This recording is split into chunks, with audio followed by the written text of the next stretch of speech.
Barão, quero te agradecer muito, viu, por esse tempo aí, esse espaço, né, que você está dedicando aqui pro meu canal. Acompanho, né, seu trabalho, das bandas também, né, que você trabalha junto, já gerenciou aí. Então, para mim é uma honra, viu? Muito obrigado. Obrigado, Lucas, por convite.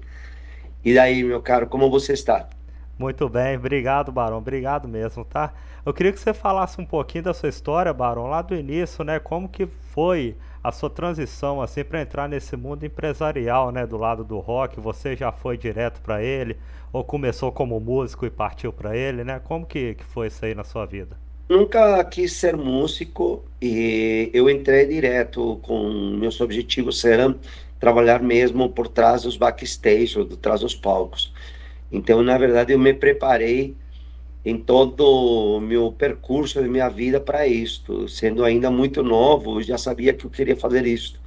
Eu não entendia como, não entendia como, porque eu não tinha ninguém conhecido que pudesse me ajudar para envolver-me dentro do show business, mas eu entendi que se eu me mudasse para Inglaterra, eu morava na época na Espanha, eu entendi que se mudasse para Inglaterra, eu poderia ter mais chances, porque lá estava funcionando mais o show business que é o que eu estava vivenciando na Espanha, né?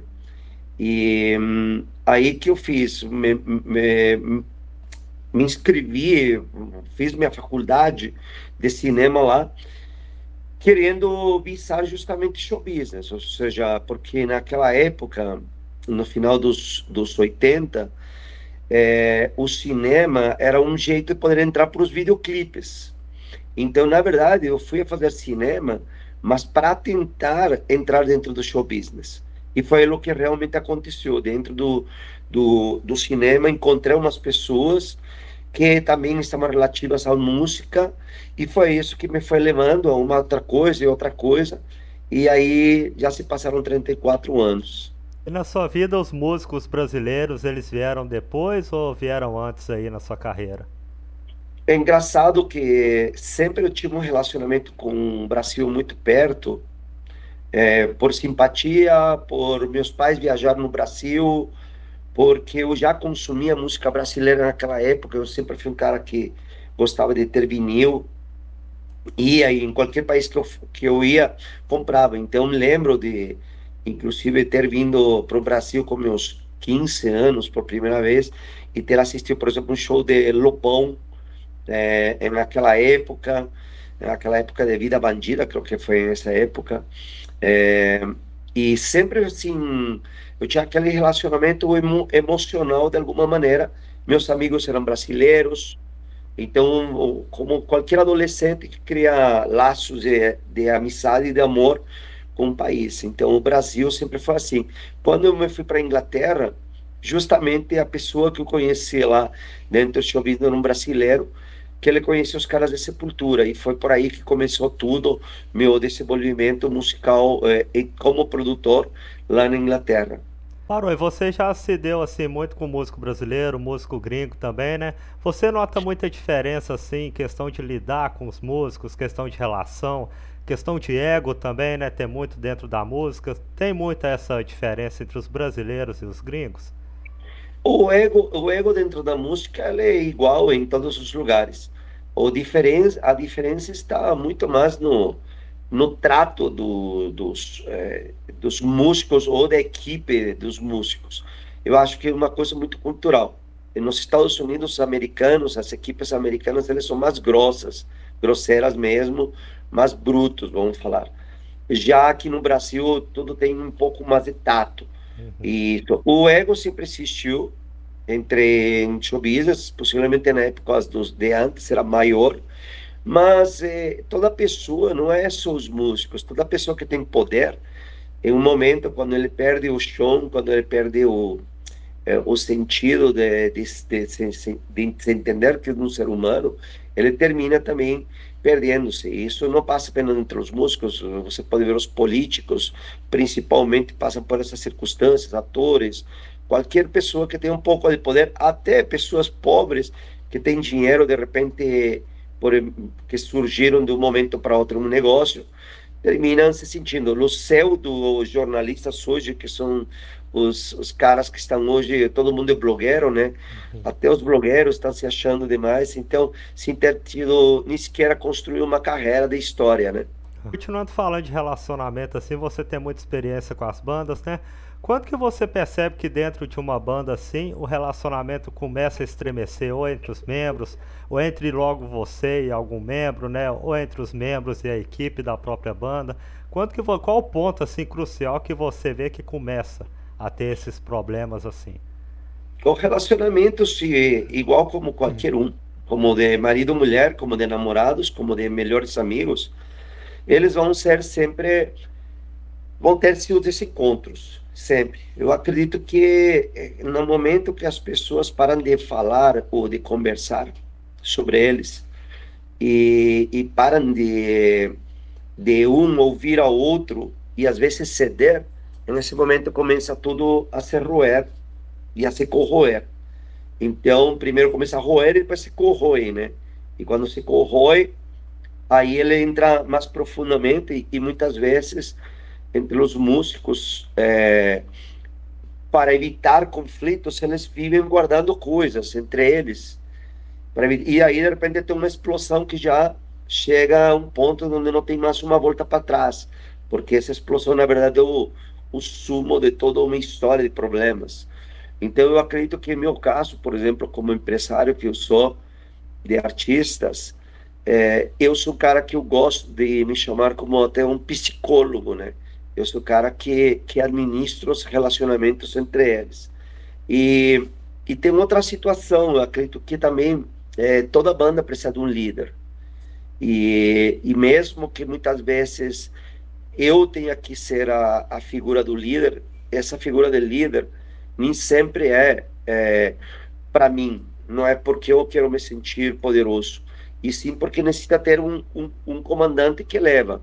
Às vezes, em algumas bandas, tem outros líderes. Tem o líder que pode ser o vocalista, o guitarrista, pode ser até o baterista, ou até o baixista, dependendo de cada banda. Mas quando você tem um empresário que ele sabe articular, no bom sentido, sabe criar os relacionamentos sempre para o nome da marca, a marca acima de tudo, aí e sendo justo e correto com todos os membros, nesse momento eu acho que você consegue resolver muitos problemas. E a questão da crítica musical, eu vejo que você faz lives com o Regis Tadeu, né? Você é amigo dele. Nesse meio da mídia musical, assim, dos críticos e tal, você sempre soube lidar bem com eles ou você demorou um pouco para conseguir? Não, eu sou um cara que eu sou muito sincero, muito claro com meus sentimentos e com minhas atitudes. Então, eu não me preocupo muito por o que falam as pessoas. Eu nunca fui muito ligado se um fala que falou ou não falou, não é uma coisa que me preocupe muito. Eu faço minhas coisas me preparei para isso, faço muitas coisas por intuição e faço muitas coisas por meu conhecimento de show business. Então, na verdade, os críticos ou jornalistas, que inclusive tenho vários amigos dentro disto, eles acreditam que me apreciam por a pessoa que eu sou e não por a representatividade de eu sou Paulo Barão da Toplin Music, empresário fulano. Eu tenho relacionamentos de amizade com alguns críticos que eu adoro e que respeito muito, como o próprio caso do próprio Regis, como o próprio caso do Sérgio. Bom, tem vários outros aí que poderia falar, o Batalha, que eu não tenho nenhum problema em falar se a minha opinião, se eu está em contra, e eu acredito que eles também não têm esse problema. Eu sempre fui um cara que eu vi ser o show business do jeito mais profissional possível. Então, gostos são gostos. Tipo, você pode gostar de uma banda, você pode não gostar de outra banda. Você pode gostar de um rock mais clássico, você pode gostar de um thrash metal ou um hardcore, o que seja. Mas quando você visa para um assunto profissional, de fim de contas, o sistema pede pessoas profissionais e necessitamos, eu acho que aí sobrepassa os gostos. Então, e isso sou um cara que eu sempre tentei mostrar para mim mesmo e me forjar como um profissional que precisava não me importar o que os outros falassem, e sim ser o mais profissional possível dentro de tudo. Claro que sou um ser humano, cometo erros, já cometi vários erros, mas sempre olho, reflito e digo, bom, tenho que seguir esse caminho de outro jeito, se errei, tenho que me erguer. Então, eu acredito que esse relacionamento com os críticos me deixa muito tranquilo, sabe? E se tem algum crítico que vai injustamente falar alguma coisa, não sobre mim, e sim sobre uma banda minha, eu ligo mesmo, falo e digo, qual que é o seu problema? Você está falando por causa justa razão ou você está inventando? Não venha com mentiras em cima de mim, não. É só isso. O Barão, uma pergunta um pouco mais informal. Você é amigo pessoal do Regis, né?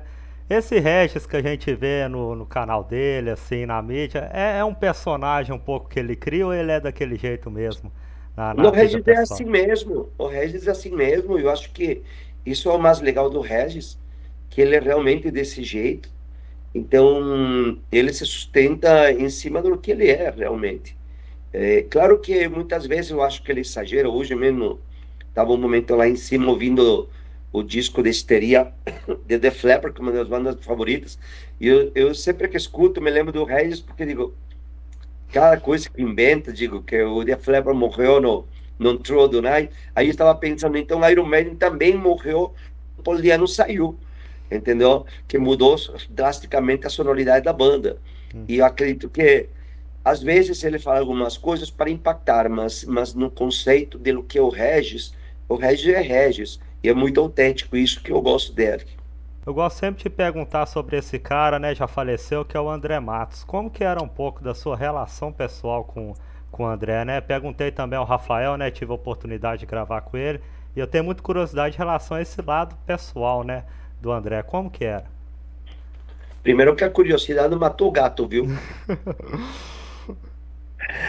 Bom, brincadeiras à parte, o André e eu tivemos um relacionamento muito bonito de amizade nos princípios dos 2000, final dos 90. A gente se conheceu por um acaso e terminamos sendo amigos, nos voltamos amigos. Depois eu mudei para o Brasil, me voltei empresário do Xamã, me voltei empresário depois da carreira do André. Mas o André sempre foi uma pessoa muito que precisava muito tempo pensar e levar um tempo para ele. Ou seja, seu timing, ele é um timing diferente do meu. Eu sou um cara que eu gosto de acordar como dia, ver o sol e trabalhar, ir a malhar e fazer essas coisas e viver o dia. Adoro o dia, o sol. E o André já era um cara que era mais noturno, então um cara que ele começava a funcionar depois das 6, 7 horas da noite. Então eu acredito que na parte profissional isso terminava nos afastando, porque eu sou um empresário que eu trabalho com outros empresários Uhum. e tenho que negociar com outros empresários e esses empresários normalmente trabalham de dia e não de noite. Então, muitas vezes, muitas circunstâncias aconteciam de que, por os diferentes horários, na parte profissional, a gente terminava, André e eu, de se desencontrando.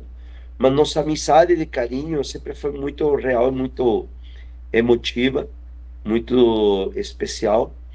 E mesmo que depois, por período de tempo, mesmo quando eu saí depois da carreira, tanto do Xamã, depois construí a carreira dele da, do carreira solo, que foi uma ideia minha que eu trouxe para ele, Uhum. e depois nos afastamos um pouco. Sempre que a gente se encontrava com grande carinho, e nos momentos passamos de conviver, porque antes convivíamos no dia a dia, tipo, eu ficava na casa dele 10, 15 dias, ele vinha à minha casa, ficava 10, 15 dias, ficava na casa de minha mãe, para você ter uma ideia, o álbum, o, é, ai meu Deus, ah, ai meu Deus, me deu um branco, agora chama, o primeiro álbum, o Uhum. Ritual, ele se inspirou em muitas coisas conversando com minha mãe, que minha mãe é antropóloga. Então, assim, eu vejo assim um relacionamento que nós tínhamos muito puro, que infelizmente, devido às circunstâncias de formas de vida, em alguns momentos nos afastamos.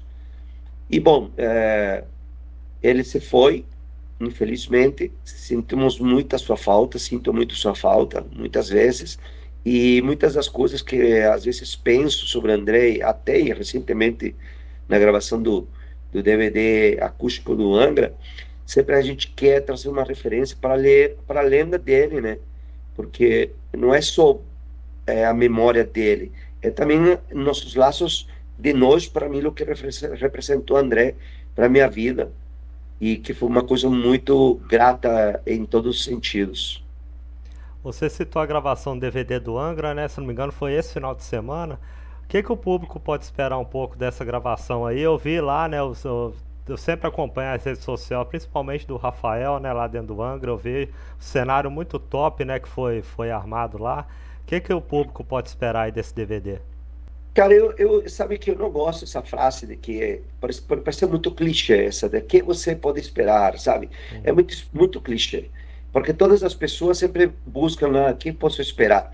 Cara, é simples, é ir buscar o que estão nas fotos que estão na internet, os vídeos que eu postei em todas as minhas redes sociais, e que estão no Angra, e vocês com isso vocês vão ter ideia do que vocês podem esperar, porque se eu coloco falsas expectativas, entendeu? Depois, o Barão falava que ia entregar isso, então não, tipo, o único que sei é que a gente se esmerou para fazer um grande show, muito grande.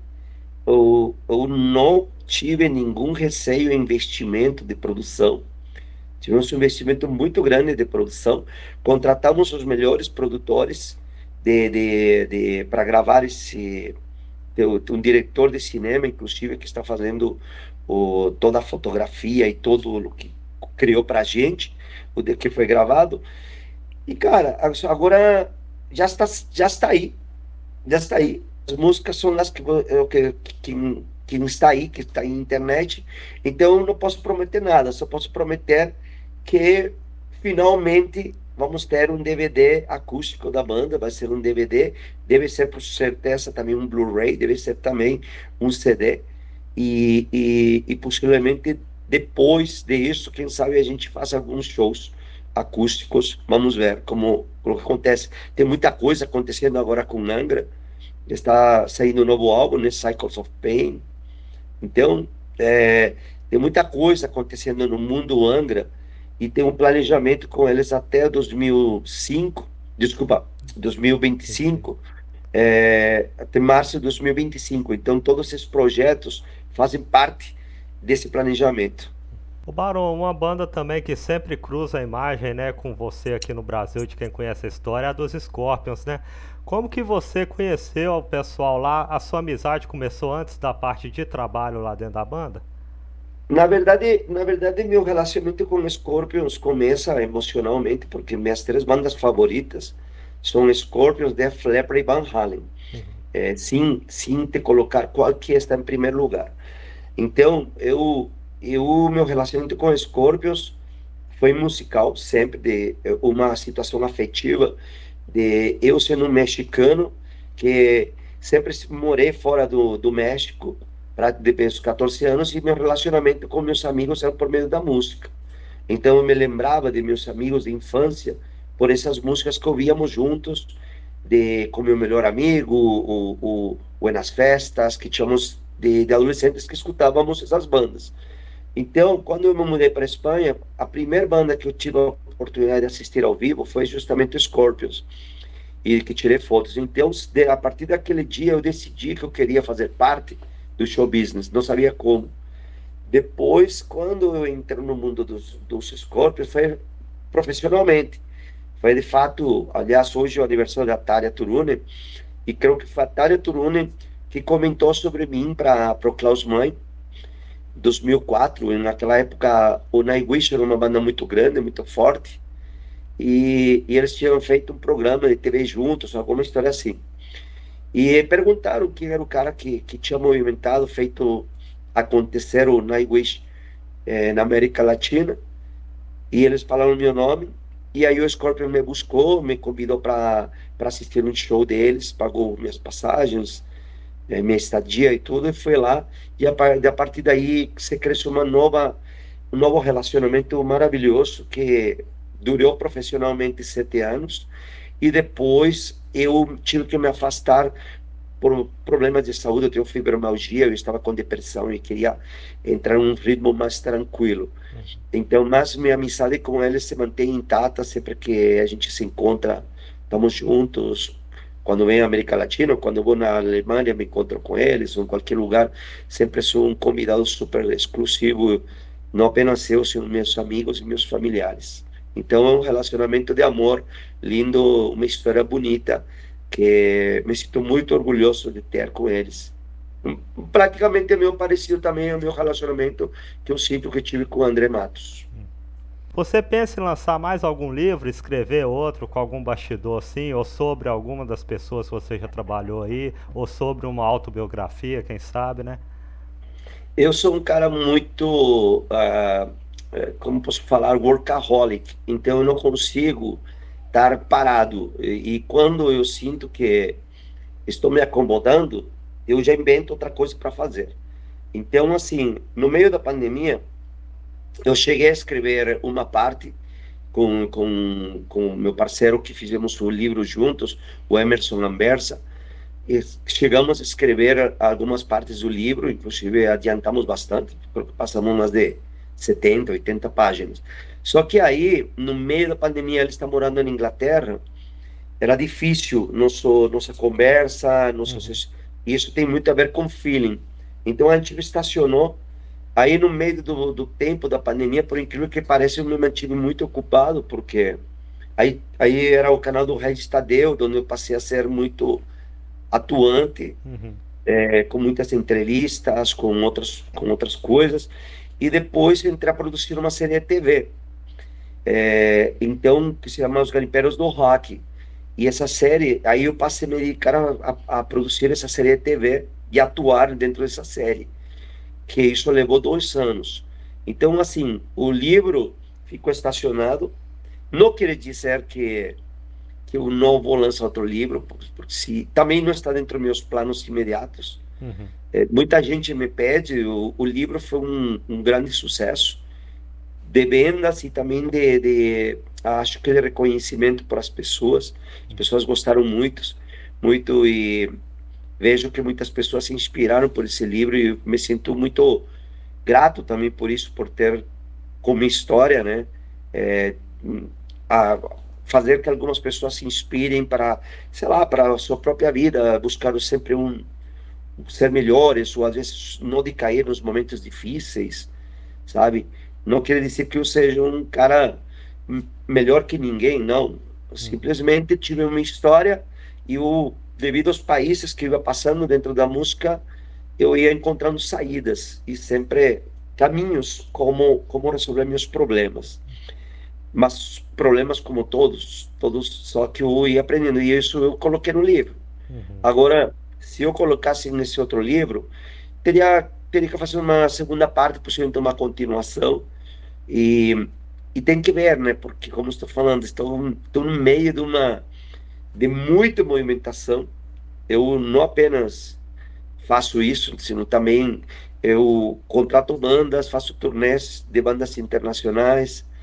Então, eu estou sempre com shows em diferentes lugares, empresario outras bandas. Então, empresario também o Massacration, empresario uma dança ritual, que as 3 bandas, nesse momento, as 3 estão lançando produtos grandes, né? Eu estou com o Angra. Tem minha série de TV.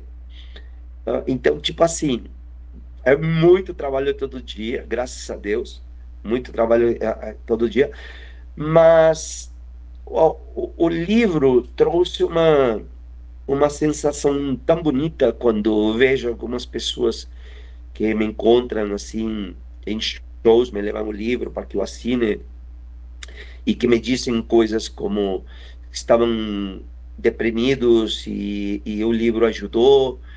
Teve o caso de uma pessoa que inclusive me escreveu uma vez no Instagram, e me disse que ele ia se suicidar, e ele tinha o livro, e quando ele estava decidido realmente se jogar da janela, ele pegou e abriu o livro e disse, bom, o que faria Barão? E caiu uma situação de um livro, e meu livro, que falava nada a ver com suicídio, logicamente, o meu livro, mas falava uma saída. E ele leu essa parte e ele está até agora por aí e tem uma vida feliz. Então, assim, quando você encontra alguns relatos de pessoas como esse tipo, dia de Natal, Ano Novo, recebi duas mensagens de um cara que tinha sido a morar em Dinamarca e que hoje ele me diz, antes de ler teu livro, eu não estava perdido, eu não sabia para onde ir, e de repente hoje já trabalhou numa empresa com um diretor importante de música, de produtor.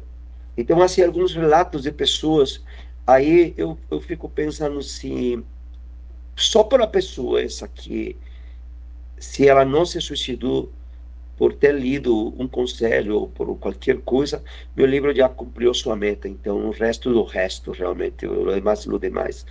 Então, assim, eu digo com muita humildade, não digo por me achar nada, porque acredito que muitas vezes as pessoas fazemos coisas, assim como somos negligentes quando escrevemos alguma coisa ruim, ou falamos alguma coisa ruim, isso pode levar alguém para o mal, também quando a gente tem consciência e escreve com o coração e com inteligência, as pessoas também podem ajudar de alguma maneira. Então, e somos seres humanos, e os seres humanos estamos aqui para aprender. Então, vejo que se meu livro, o segundo que pudesse vir um dia, e se aquele momento teve a necessidade de escrevê-lo, se é para dar uma ajuda, vou fazê-lo com muita alegria, com certeza. Você falou essa parte da depressão e vou lançar então mais uma última pergunta. Você acha que no meio artístico assim é mais complicado de um músico conseguir expressar, falar e confessar às vezes para um público que ele está com uma depressão, está precisando de alguma ajuda? Sim, sim, eu acho que sim. Eu acho que muitos músicos têm depressão. Eu acho que muitos músicos têm depressão ou um princípio de depressão. Isso tem uma lógica, é uma lógica química. Uma lógica química porque vou explicá-lo mais ou menos por em cima, segundo o que eu sei Uhum. para mim, tá? Quando você não dorme nos horários que precisamos dormir da noite e no tempo, você não produz serotonina. E o que acontece? E você também, por falta de melatonina, por falta de serotonina e por falta de melatonina, estamos, em lugar de produzir serotonina, a gente passa a produzir cortisol. Uhum. Então, o que acontece? Você sai no palco, muitos artistas, 2 da manhã, 3 da manhã, com toda aquela aceleração, passam dois. A aceleração não começa na hora que ele sube no palco. Ele está acelerado horas antes. Ele fica como um cavalo se aquecendo, Uhum. ou como um corredor que está se aquecendo antes de entrar. Já está com um ritmo acelerado, a partir das 8 horas da noite. Quando ele entra no palco a 1, 2 da manhã, e ele termina o show por volta das 3, e ele sai do camarim, toma seu banho, se arruma, e depois vai para o hotel, já não são 5 horas da noite, da madrugada, né? Uhum. Aí ele tem que ir a dormir, e ele dorme com a luz do sol, muitas vezes, que entra por isso. Isto já não nos faz produzir melatonina. E essa constante troca, de, em vez de ter serotonina e colocar a adrenalina dentro do nosso corpo, ele vai produzindo substâncias muito fortes dentro do nosso, que nosso corpo termina se acostumando a estar sempre na adrenalina.